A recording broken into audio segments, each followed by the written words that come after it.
Hey people, it's me again, and today I'm going to talk to sellers about the costs involved when you're selling your home.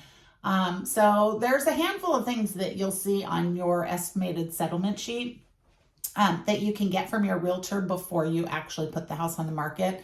And that's the best way to get a really close estimate of what it's going to cost you to sell your home. But I wanted to go over what those items are and probably not really be able to give you a cost estimate on them right now because they're mostly dependent upon your specific property, but at least you know what to ask about, okay? So the first thing is the realtor's commission. Now that's typically 5 to 6% of the sales price. Sometimes you can find something cheaper, but it is one of those things where you get what you pay for. During the really crazy markets, we've often seen, maybe you remember, like the 1% commission brokerages, but basically what they did was put your house in the MLS and not really much else. So just remember, when it comes to commissions, they're negotiable, but you typically get what you pay for. So just be careful and be aware of that. Second thing that you're going to pay in closing costs, those are your escrow and title fees. Every escrow company is different and every title company is different, although they are all pretty close to each other. You're not going to see any huge differences in costs.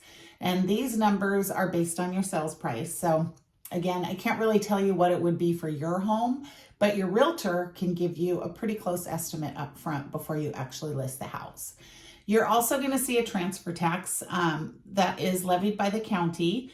Can't tell you what that is, but again, it will be on your estimated net sheet, so you'll get an idea of what you're looking at. It's not usually a huge bill, but it is something that is on there. Now, something else you want to think about, more costs involved, right? The buyers always do a home inspection, or should always do a home inspection. Once in a while, we see something close without one. And most of the time, things come up that sellers weren't even aware were problems. You know, maybe some common ones are like your air ducts are aged and they're kind of falling apart and they need to be replaced. Or maybe there's a leak under the sink that you didn't know was there because it's hidden behind all the bottles of cleaner, or, you know, stuff like that you really just didn't know was there. So those numbers are really dependent on the condition of your home. If you know about some repairs that need to be done, you probably want to take care of those up front if you can. It's not always possible, but you know, it's a good idea because buyers are typically either going to ask for something to be repaired or they'll request a credit and they'll take care of the repairs themselves. That's all negotiable. There is no upfront number that I can give you on that because obviously that's really dependent upon the condition of your home.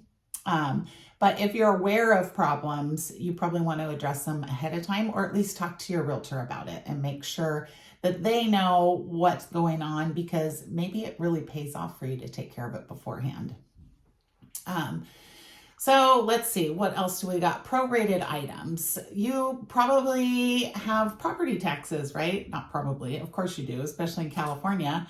And you pay those twice a year. So depending upon the time that you sell your home, there's going to be some prorated taxes involved. Sometimes it's a credit, sometimes it's a debit. We can't tell you up front, but if you know about when you're going to sell, we can get that into your settlement sheet too. You also might have HOA fees, and depending on what time of month, maybe you already paid it and you get a little credit for that. But there are prorated items that come up. Do you have any liens on your title? I have a solar loan on my house. So when I sell my house, I'm going to have to pay off that solar before I can transfer title over to the new owners. I'm not selling, but you know, you get the idea, right? A lot of people have water softeners. There are a lot of hero loans out there. Maybe you replaced your windows or, you know, put a new roof on your house and you financed it and that's attached to your home. So those are things you want to think about, items that would need to be paid off. All right. If you have any questions, you know how to find me. I think I covered it all. All right. I'll see you soon.